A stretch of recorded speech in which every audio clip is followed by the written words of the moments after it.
Ma'am, may possible kaya na kaya pwedeng tamarin ng isang estudyante ay dahil sa teacher?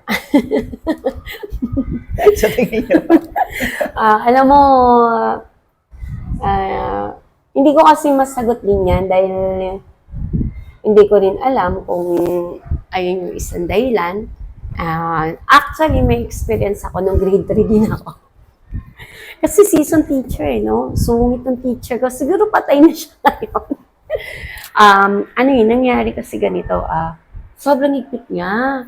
Bawal malate. Kung 6 o'clock, dapat 5:50 nandun ka. Ganun kami noon nung panahon ko. Nagkamali nga ako one time ginawa niya yung mukha ko, ginawang eraser sa blackboard. Talagang pahiya ako noon. Ma'am, ilan taon na po kayong nagtuturo? Sa public school, bali 10 years na ako ngayon. 10 years. Okay. Ano po yung mga grade na naturuan niyo na for 10 years? Yung first na na-hired ako, nalipat ako sa ibang school kasi doon yung mas maraming teacher. Pinahiram muna ako. So, hawak ko doon is grade 5. Then, bumalik ako dito sa school.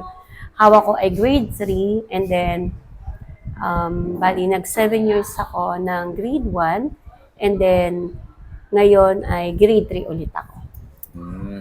Sabi nila, ma'am, mahirap maging isang guro dahil pagkatapos mong magturo, maghapon, uuwi ka sa bahay ninyo, magpapahinga sandali, tapos mag-aaral na naman ng lesson plan para sa kinabukasan.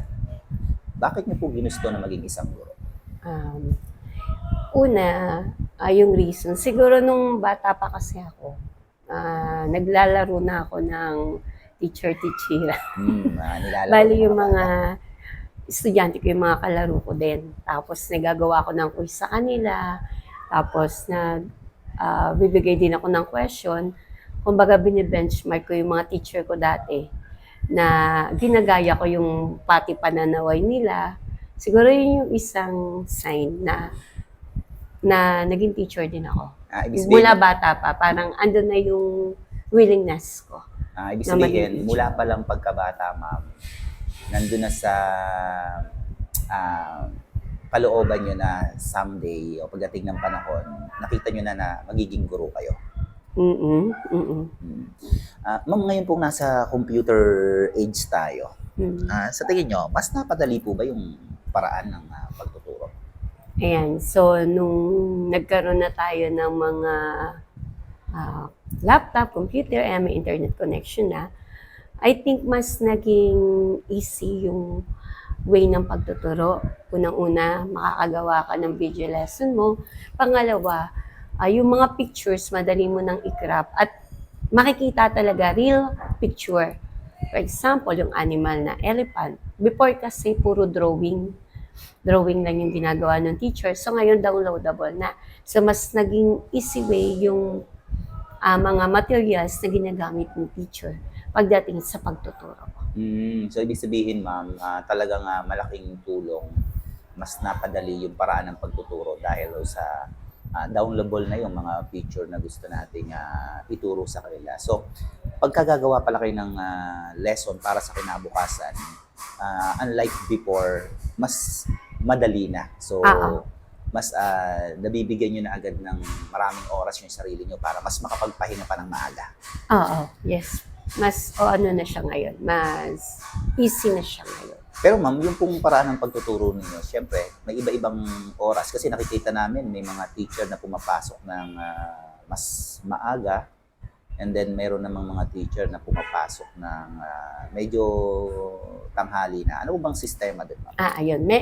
Ngayon kasi, ini-implement na yung 6 hours na work ni teacher. So, pagka regular teacher, teacher 1, teacher 3, pasok na dun sa 6 hours. Actually, halos lahat naman. Kaya lang sa part ng mga master teacher, meron lang allowed na 2 days na magsi 6 hours. Siguro depende pa rin yan sa school or dun sa school head. Yung 6 hours, ma'am, for example, in the morning, anong oras magsisimula yung 6 hours nung teacher na papasok ng pang-umaga? Okay, so pagka 6 hours sila, 6 a.m. start na ng klase. uwi nila 12. Sa panghapon naman, 12 ang start na ng klase, 6 ang out naman nila. Pero dapat, before 6 a.m., andito na yung pang-morning teacher. Before 12 p.m., andito na yung PM teacher.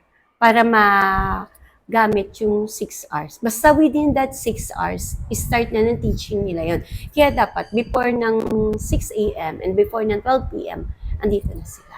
So, ibig sabihin, ma'am, yung mga estudyante na pang-umaga, so madaling araw pa lang, pumapasok na sa school? May ganun talaga. May teacher nga pumapasok 5:30, minsan 5:15, mga napakaaga. Tapos may mga bata 5:45, kaya 5:30, mga 5:50, mga ganun. Kasi 6 o'clock start na ng klase. Bakit ba nangyari yun, ma'am, na kailangan pang magkaroon ng hati? O, sabihin natin, merong kailangan pumasok ng teacher o ng mga estudyante na pang-umaga, madaling araw, at pagkatapos naman, meron naman pang-hapon. Ayun, kasi unang-una yung ating school, kung mapapansin mo, konti lang yung building. Konti lang yung mga rooms. Kaya nagkaroon kami ng shifting dito. Sana nga mabigyan kami pa ng another building para magkaroon na ng sapat na mga room. At meron kasi na tayong high school, integrated na kasi itong school natin. Unlike before, elementary lang yun meron dito. So, meron ng high school. So, habang yearly tumataas yung enrollment, lalo na sa high school. Kasi from dati, grade 7 lang. Ngayon, may grade 8 na, tapos may grade 9 na. So, tumataas, nakukulangan ng mga buildings. Actually, itong building na nga ito, ginagamit na rin ng high school. Na supposed to be, if I'm not mistaken, para to sa LM teacher. Kaya lang, dahil naging integrated na, so ayun na, nagamit na rin itong building. So, ibig sabihin, ma'am, kaya po nagkaroon ng pang-umaga at pang-hapon dahil sa kakulangan Yes. ng mga classroom.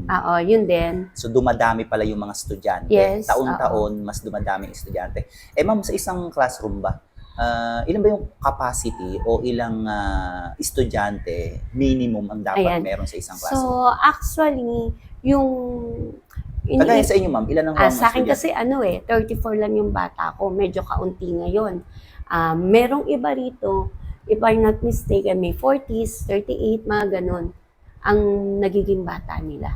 Depende kasi sa grade level. May grade level kasi na kumaunti yung bilang ng enrollment. Pero sa amin kasi, kaya ako nakyat sa grade 3, dahil may nag-retire, tas medyo dumami yung enrollment. Bali yung section namin ngayon ay 7. Unlike Pito ang grade 3 ngayon. Oo. Parang dati, parang 5 lang yata. So, yung 7 na room na yon ng grade 3. Nakaship yun. Nakaship yun, pero ang mga estudyanteng tuturuan doon, nasa bilang 40 ang estudyante. Mga 37, ganun. 35 pataas sila. Sa morning kasi mas maraming, dahil nagkaroon nga ng shifting, maraming mga parent gusto morning. May iba naman na afternoon.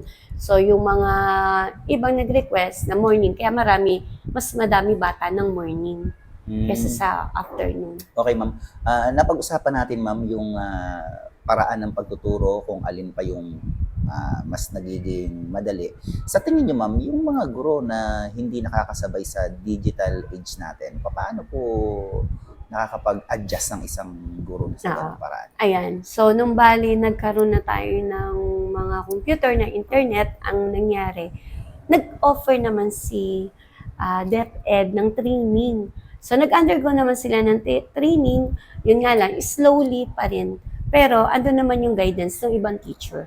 Kada grade level. So, tinutulungan na sila, tinuturuan na. For example, paano yung mga example yun sa mga grading system. Kasi ngayon, computerized na. Dati, mano-mano yun kina-calculator. So, ngayon, sa guidance din ng mga teacher din, teacher concerned, natuturuan sila, natutulungan din yung mga seasonal teacher natin na tinatawag or season teacher. Dito ba sa school niyo, ma'am, meron pa rin gumagamit yung old way form ng pagtuturo? Ngayon wala na masyado. Wala nang gumagamit ng Manila paper?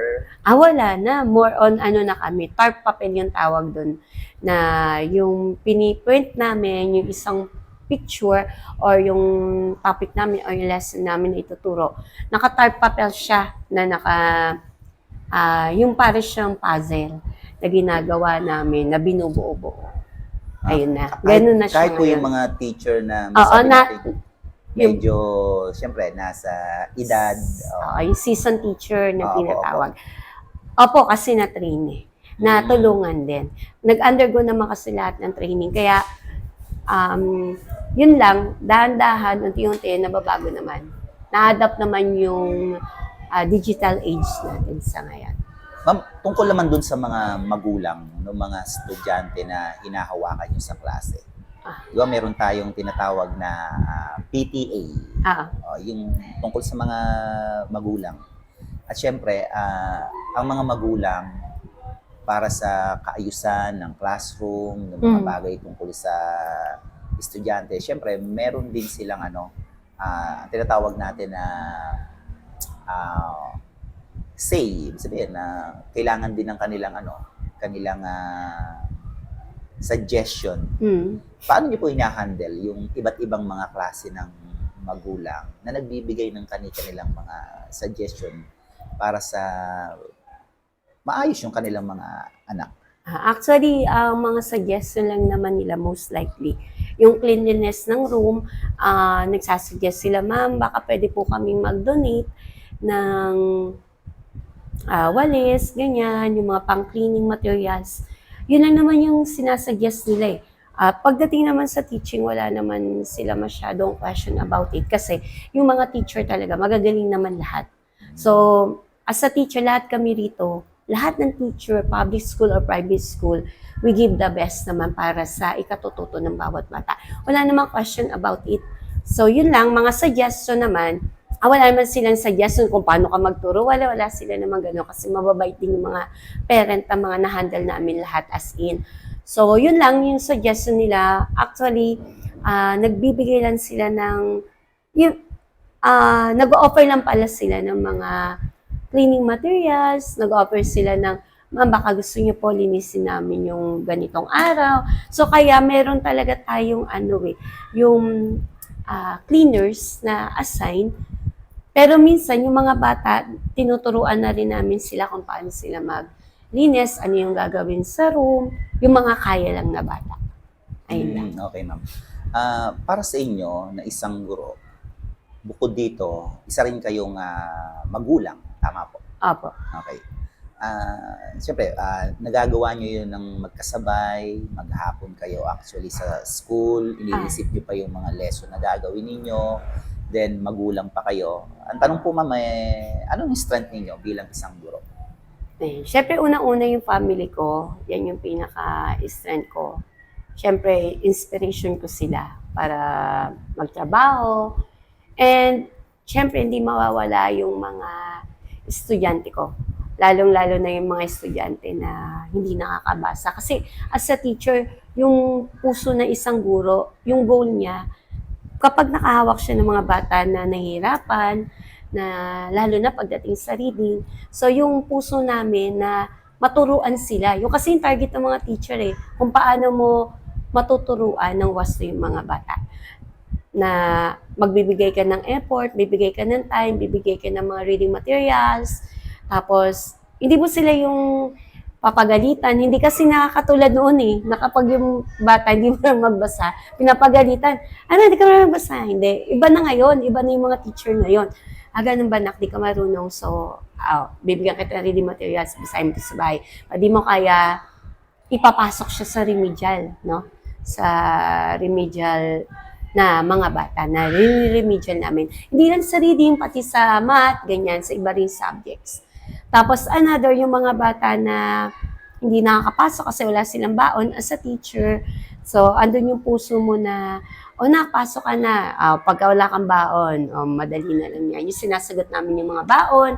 Pag wala silang pencil, kami na bahala. Yung mga materials, yung mga pangangailangan nila para hindi lang sila lumiban sa klase. Minsan naman, may ginagawa kaming home visitation na pag sobrang tagal na ng bata hindi pumapasok, si teacher na mismo yung pumunta sa mga bahay para malaman kung ano yung problema ng bata, para hindi lang sila mahinto sa pag-aaral. Kasi sayang yung taon ng kanilang pag-aaral kapag umista pa sila.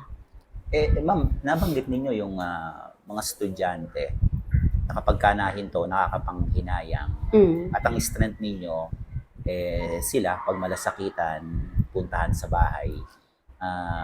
As a grade 3 teacher, ano kung edad ng estudyante pinakamatanda na meron Sa na kayo? ngayon meron akong I think 13 years old na siya. 13. Hindi po ba dapat ang isang grade 3 ay 9 years old? Tama po ba? Tama. Kasi pag grade 1, 7 years old, then 8 may ganun grade 2, grade 9. So 13 na siya.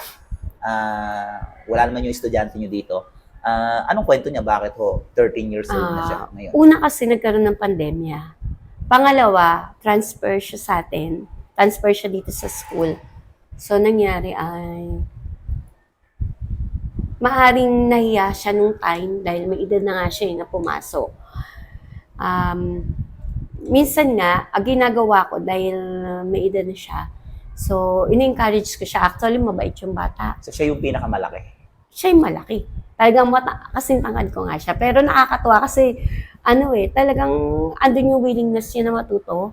Aside from that, hindi namin siya tinuturing na yung parang bata rin na hindi, nagiging leader siya. Siya yung runner namin na kailangan nang ipasa tong mga exam. Mama ko na, ayun. Siguro nga nakikita ko sa kanya yung future, in the future, nakita ko magiging teacher siya someday. Kasi natitrain siya, nak, ganito, kita mo, di ba, magulo sila. O pagka ikaw, yung bang encouragement, word of encouragement, na that magtapos ka, nak, para pagka, ganito, eto na yung makikita mo. Kung gusto mo, ano ba gusto mong course? Yun, mo sa kanya. Kailangan kasi, hindi natin ile-let down sila na may edad na yan, parang gano'n. Hindi. Dapat maramdaman nila na belong sila. Tsaka hindi nila maramdaman na na parang nakakaya, na ako, yung matanda na ako para sa grade 3. Hindi, iba yung ginagawa namin, nire-reverse sign namin sila. Nagawa namin, mas binibigyan namin sila ng function na yung pang malalaki na. Eto na. Kaya lagi, tinatawag namin siya, kaming mga teacher ng PM, siya talaga lagi namin nautosan. Anak, punta ka nga sa ganito. Bawa ako, mga na-check ko ng mga DLL, nak, pasa mo to. Ito kila ma'am, na ganyan, ganon. Ma'am, matanong na din natin, kaya niyan, meron kayong estudyante, grade 3, 13 years old. Hindi kaya isa sa possible kung bakit may mga nagkaganyang estudyante, ang dahilan tinamad silang pumasok. Ayun na nga, posible yun. Kasi una, dahil may edad na sila, nahiya sila na pumasok. Kasi nakita ko yung history niya, parang last year lang siya nakatapos ng grade 2 niya. So grade 3 siya ngayon. Hindi may edad na siya. Siguro nahiya talaga siya nung time na yun. Tsaka, isa ring epekto ng pandemya na yun ang isang reason. Ma'am, may possible kaya na kaya pwedeng tamarin ng isang estudyante ay dahil sa teacher?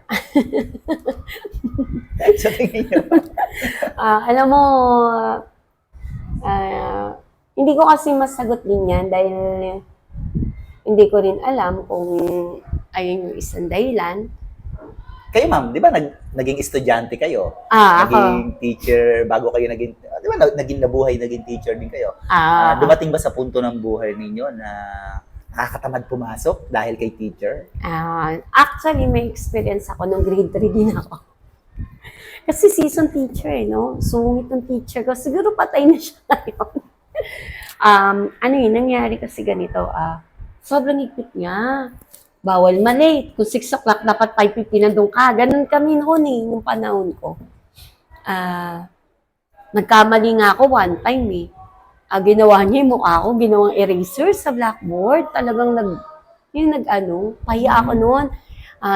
Naramdaman ko yun. Sa buong klase, nakakahiya. Oo, naramdaman ko yun kasi section 1, may higpit yun teacher na yun grade 3. Pahiya ako.